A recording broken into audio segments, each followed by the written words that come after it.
Vendredi 6 septembre 2024, bonjour à tous et merci de vous informer sur RTI2. Au sommaire de l'actualité, nous irons à la rencontre de l'entrepreneur Aya Béatrice qui évolue dans le secteur de l'esthétique. Et puis hors de nos frontières, au Kenya, au moins 17 élèves ont été tués dans un incendie qui a ravagé le dortoir de leur école dans le centre du pays. Encore merci à vous d'être des nôtres sur RTI2. Aya Béatrice a quitté la Côte d'Ivoire en 2013 pour se lancer à l'aventure en Thaïlande. Dès son arrivée, elle se retrouve dans la rue et sans emploi. 2 mois plus tard, elle est hébergée par une Thaïlandaise chez qui elle obtient son premier emploi.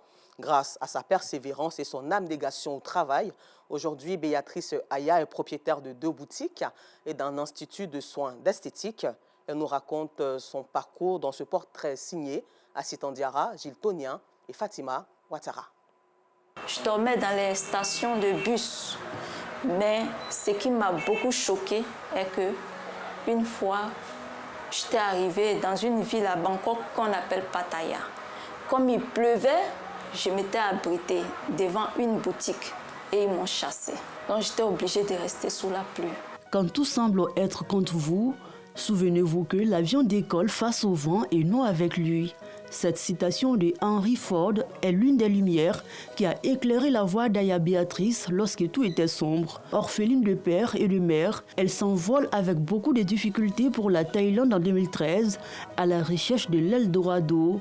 Malheureusement, son rêve se transforme en cauchemar une fois en Asie. Dans un pays anglophone et moi étant francophone, ce n'était pas facile. Il n'y avait que 2 métiers, soit l'enseignement ou la prostitution.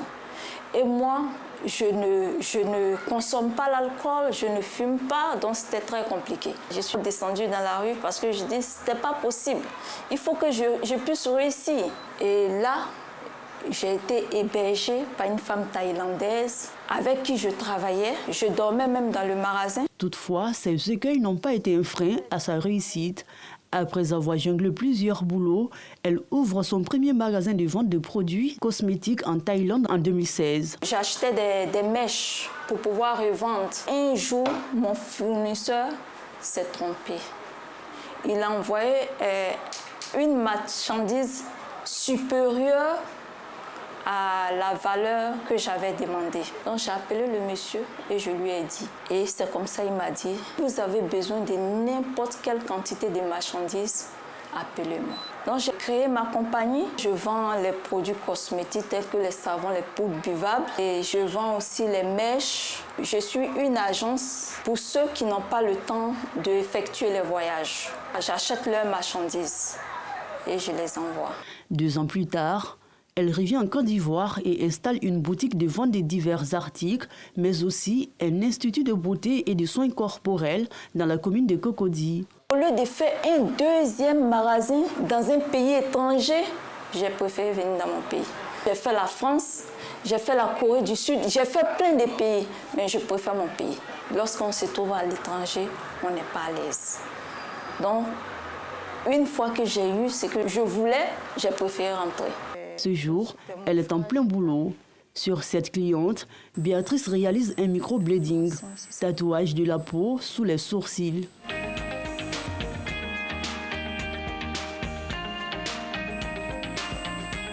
Je veux un effet naturel. Quand nous faisons le microblading, normalement c'est 2 séances. Donc ça c'est la première séance, mais après ça dépend d'elle. Si elle est satisfaite du résultat, bon, le résultat est là jusqu'à, je peux dire, 3 ans, 4 ans, ou même voire toute la vie. 30 minutes plus tard, la cliente est satisfaite des premiers résultats. Elle connaît son travail, c'est une professionnelle. Elle a l'habitude de me coiffer, c'est elle qui fait mes soins de visage. Passionnée de beauté, Béatrice a suivi une variété de formations dans ce domaine avant d'être aujourd'hui une experte des soins esthétiques. Je fais l'extension des cils. Je fais également l'extension des cheveux à la kératine. Je fais la coiffure. Je fais les résines, le massage thaïlandais. Les journées de Béatrice sont rythmées par des séances de maquillage, de blanchiment dentaire et de soins corporels. Cette cliente, par exemple, est venue pour un massage à la machine. Et pour cette prestation, les critères sont à respecter.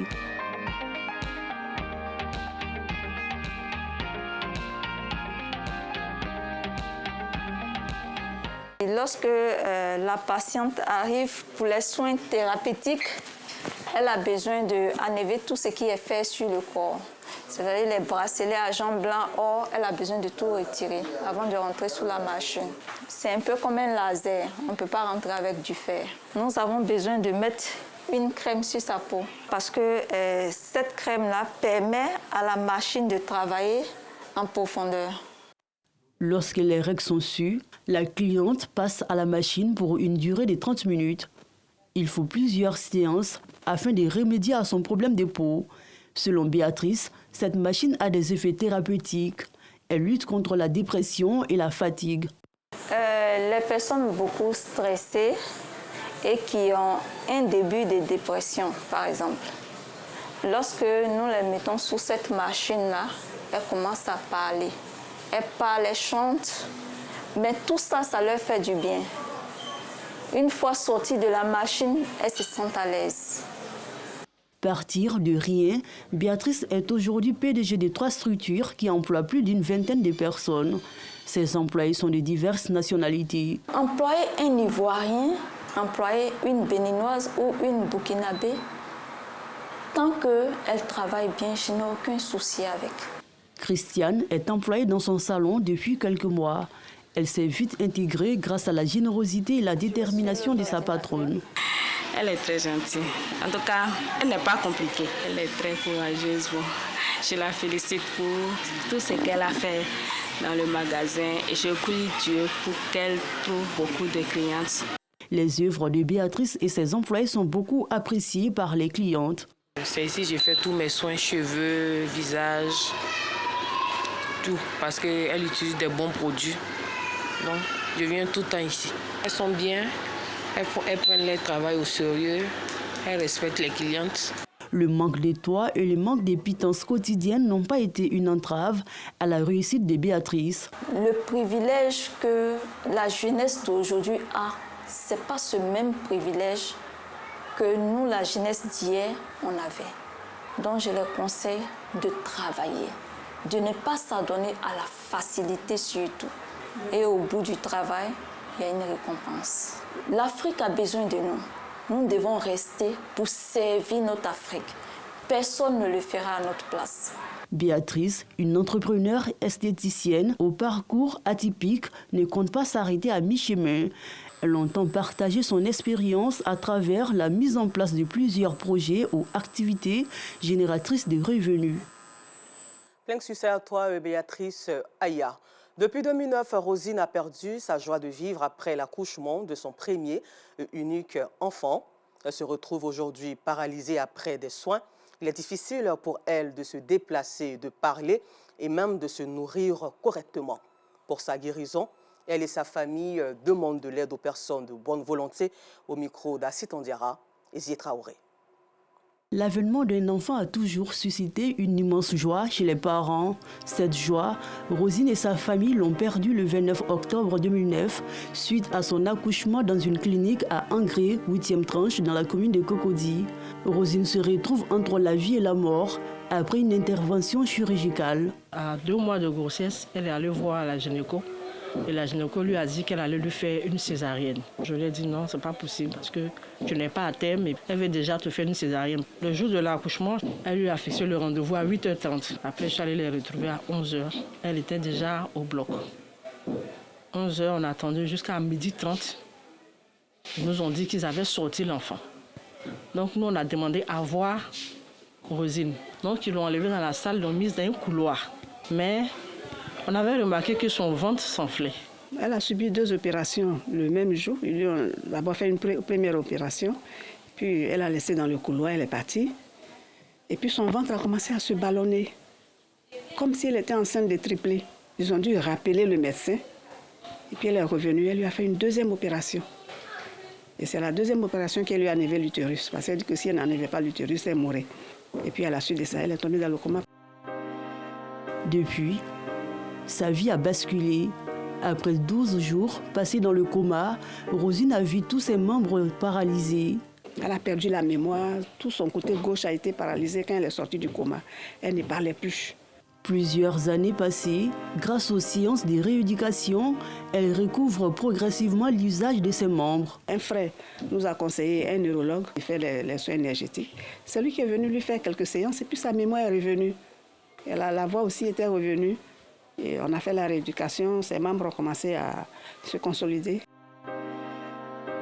Malheureusement, en 2023, soit après 14 ans, sa famille fait face à d'énormes difficultés. Conséquence, Rosine ne peut plus poursuivre ses traitements. Dévastée, elle et sa famille ne savent plus à quel sein se vouer. Neurologue 300 000, kiné 300 000, sans compter le transport et celle qui l'accompagne. Environ 700 000 francs. Donc on a fait ça un moment, puis bon, on était fatigués, on ne pouvait plus. On est dépouillés.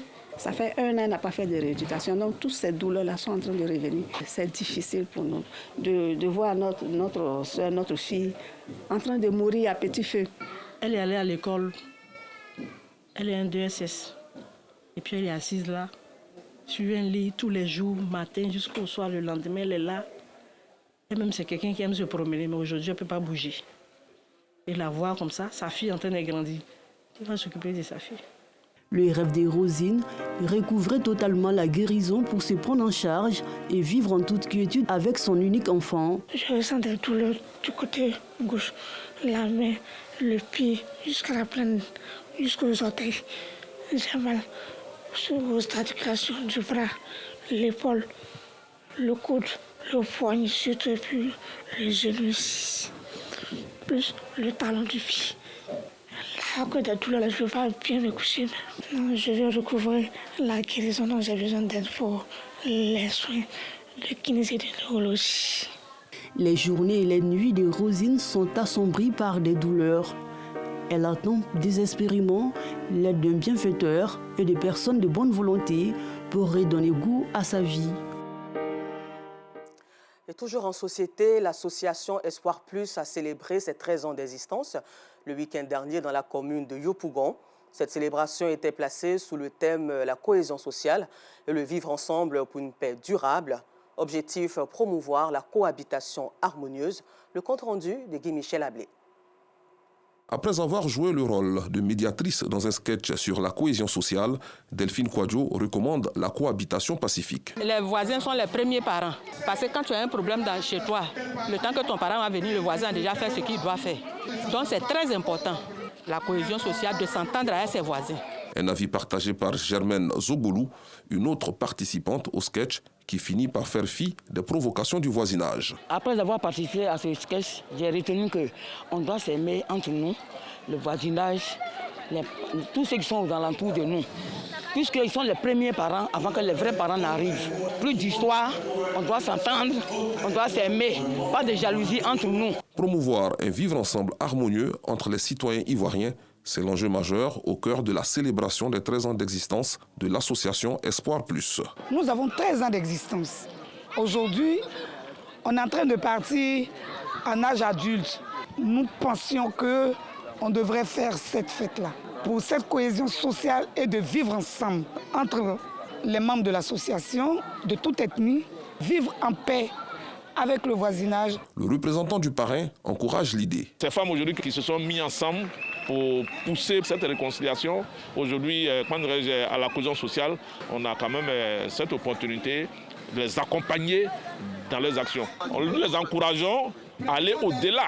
Ce rendez-vous s'est déroulé sur 2 jours et a été marqué, entre autres, par les prestations de danse traditionnelles et une séance d'imitation d'artistes musiciens.